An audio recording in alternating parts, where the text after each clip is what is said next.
Karena banjir, warga Muslim Kecamatan Jati Kota Kudus sholat di Gereja GKMI Tanjung Karang Hati Hitam 2. Alhamdulillah umat Muslim Kota Kudus waras-waras gak suka dengar ceramah Ustadz idolanya Fda Daniel yang bilang di salib ada jin kafir uncelean spirit wajah tersenyum dengan mata bahagia. Dan akhirnya banyak komentar pun masuk, contoh dari Chandra Nugraha 975 SMK.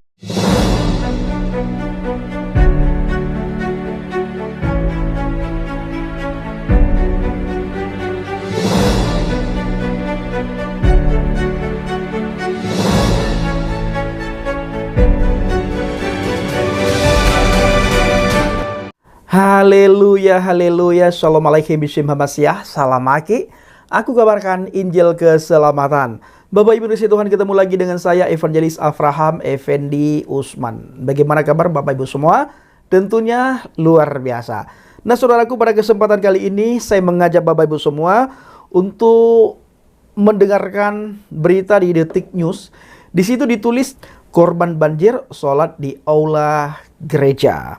Kudus, korban banjir di Kabupaten Kudus, Jawa Tengah masih mengungsi selama 5 hari akibat banjir. Mereka mengungsi dan menjalankan ibadah sholat di aula gereja. Dilansir Detik Jateng, salah satu daerah paling parah adalah Desa Tanjung Karang, Kecamatan Jati. Tercatat 100 warga mengungsi karena rumah mereka terendam banjir. Mereka mengungsi di aula Gereja Kristen Muria Indonesia GKMII Tanjung Karang. Bangunan gereja itu memang menjadi salah satu bangunan yang tidak tergenang banjir. Warga dari berbagai agama mengungsi di tempat tersebut, bahkan juga menjalankan kegiatan beribadah di tempat pengungsian itu. Berdasarkan pantauan Detik Jateng Rabu, terlihat 2 warga tengah sholat di aula gereja. Di dinding aula gereja terdapat salib berukuran besar. Mereka melakukan sholat dengan beralas sajadah dan tikar. Selain digunakan untuk sholat, tempat tersebut juga difungsikan sebagai tempat istirahat para pengungsi. Kalau banjir, pasti jadi pengungsian. Mulai 2021 kita pakai pengungsian, kata pengurus GKMI Tanjung Karang, Bodi Pojiono saat ditemui Rabu tanggal 4 bulan 1 2023. Saudaraku para pencinta channel Jelhabaget, sementara kita melihat di daerah-daerah lain seperti di daerah Cilegon, Bapak Ibu, di sana gereja tidak diizinkan, bahkan dipersulit. Apanya yang dipersulit? Izinnya Bapak Ibu tidak akan dikeluarkan. Nah sehingga saudara-saudara kita umat Kristen yang ada di daerah Cilegon, khususnya HKBP di sana, tidak bisa membangun rumah ibadah sampai detik ini. Sementara jemaat Tuhan di sana itu sudah sangat banyak. Dengan alasan yang tidak jelas, mereka tidak akan mau mengeluarkan izin untuk pembangunan gereja HKBP Maranatha Cilegon. Begitu juga di daerah-daerah yang lain kita melihat, di mana banyak sekali orang yang masih mengganggu ibadah kita, orang Kristen. Ya, masih mengganggu ibadah Natal, masih suka mengharam-haramkan satu sama yang lain, masih suka mengkafir-kafirkan satu sama yang lain. Coba sesekali teman-teman yang intoleran itu perlu sekali belajar terhadap apa yang terjadi di daerah Kudus. Disediakan bahkan tempat itu bisa dipakai untuk beribadah. Nah, dan di sana tidak ada orang yang kafir-kafirkan, ya, tidak ada orang yang kafir-kafirkan. Bagaimana kira-kira ketika dilihat oleh orang yang selama ini suka mengkafir-kafirkan, orang yang selama ini intoleran, orang yang selama ini mengganggu ibadah, apakah mereka tidak malu ketika melihat dan menyaksikan ataupun mereka membaca berita di Detik News Jateng, saudara? Malukah mereka atau tidak? Maka dari itu saudaraku para pencinta channel Jelhabaget, kita memang harus menjadi berkat dimanapun kita berada. Dalam keadaan apapun, di situasi apapun, kita harus menjadi berkat. Seperti yang kita lihat di daerah Kudus, itu juga menjadi berkat. Ada tempat, ada aula gereja dipakai oleh antar umat beragama, mereka bisa beribadah di sana tanpa ada gangguan. Nah, ini kita himbau supaya teman-teman yang ada di Kudus bisa menjaga toleransi ini tanpa mengkafirkan satu sama yang lain, tanpa mengganggu satu sama yang lain. Toh setiap agama itu punya tata cara ibadah masing-masing. Umat Kristen punya tata cara ibadah masing-masing, punya tata cara komunikasi dengan Tuhannya. Begitu juga umat yang lain punya tata cara ibadah masing-masing. Kita tinggal di satu wadah. Di satu wadah ini artinya kita tinggal di satu bangsa, bangsa Indonesia.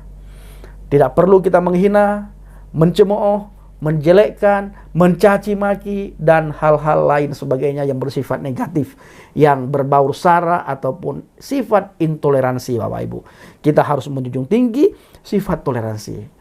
Baik saudaraku, para pencinta sidang Baget, kiranya video singkat ini bisa membuka mata rohani orang-orang yang selama ini mengkafirkan orang lain, ya, yang selama ini intoleran. Mereka bisa terbuka dengan video kita kali ini. Tapi ini kan kami bukan gereja ini, Pak. Ini tanggal 25. Yang namanya orang Nasrani itu ibadah di gereja. Pelan-pelan. Bukan di tempat lain. Terus? Ini kalau ibu bilang ini bukan gereja, berarti ibu nggak sah ibadah di sini. Nggak masalah. Bapak mau sah apa enggak? Tuhan kami yang tahu, Pak. Buat kami ini keberatan. Hai kau yang berhati gelap, yang selalu dalam jalan kesesatan, ingatlah bahwa kau akan mati. Kau tidak bisa lari dari kematian meskipun kau bersembunyi di dalam benteng yang kukuh. Sadarlah, hentikan kejahatanmu supaya orang-orang di sekitarmu aman sejahtera. Jika kau sendiri tidak mau dijahati, janganlah berbuat jahat. Jika kau tidak mau disakiti, janganlah menyakiti. Jika kau tidak ingin dibuat malu, janganlah membuat malu. Hai kau yang berhati gelap, yang selalu dalam kesesatan, janganlah kau menjatuhkan dirimu dalam... Terima kasih. Salam alaikum bishim habasiyah. Salam aki. Aku kabarkan Injil keselamatan Bapa Yahweh Bishim Adonai Yesua Hamasiyah Waruah Hakodes memberkati kita semua. Haleluya. Amin. Salam Murtadin. Saya mengucapkan terima kasih kepada Bapak Ibu yang selalu mendukung penginjilan Habaget, baik melalui doa, dana, motivasi maupun support saudara. Terus dukung dalam doa dan bawa Habaget dalam doa syafaat saudara, agar banyak orang bisa menemukan kebenaran. Banyak orang bisa menemukan jalan Shiratal Mustaqim. Karena jalan menuju ke surga itu hanya satu. Tidak banyak jalan dan tidak banyak cara. Jalannya adalah Yohanes 14 ayat yang ke-6. Nah, ayat ini Bapak Ibu kita harus sesering mungkin perdengarkan. Harus sesering mungkin kita ulang-ulang sampai ayat itu melekat erat dalam hati dan pikiran seseorang. Ketika orang itu mendengar Yohanes 14 ayat yang ke-6, orang itu harus menyadari bahwa ini harus aku pilih. Jalan ini harus aku tempuh. Aku harus berdiri di jalan ini. Karena jalan ini adalah bukan jalan sembarangan. Jalan ini adalah jalan yang sudah firman tunjukkan. Yesua Hamasiyah berkata, akulah jalan kebenaran dan hidup. Tidak ada seorang pun yang datang kepada Bapa kalau tidak melalui aku.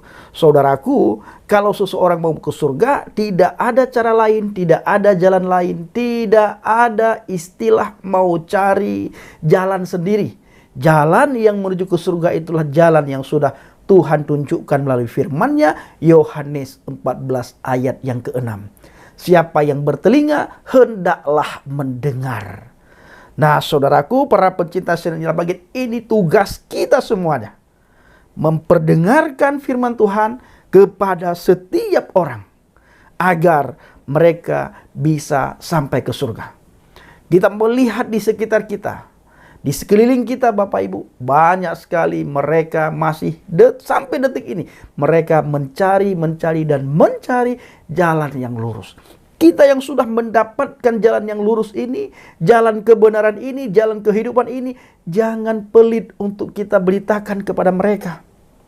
Jangan pelit untuk kita beritakan kepada orang-orang di sekitar kita. Setidaknya media sosial ini saudara pergunakan untuk memberitakan kabar baik, memberitakan kabar sukacita, memberitakan hal kerajaan surga. Ingat saudara, yang sering saya ulang-ulang adalah bagaimana hari-hari ini adalah bagaimana kita melihat keadaan dunia ini sudah semakin singkat. Kedatangan Yesus Kristus yang kedua kali. Maka kita harus gencar, harus semangat memberitakan Injil, memberitakan kabar baik. Terima kasih.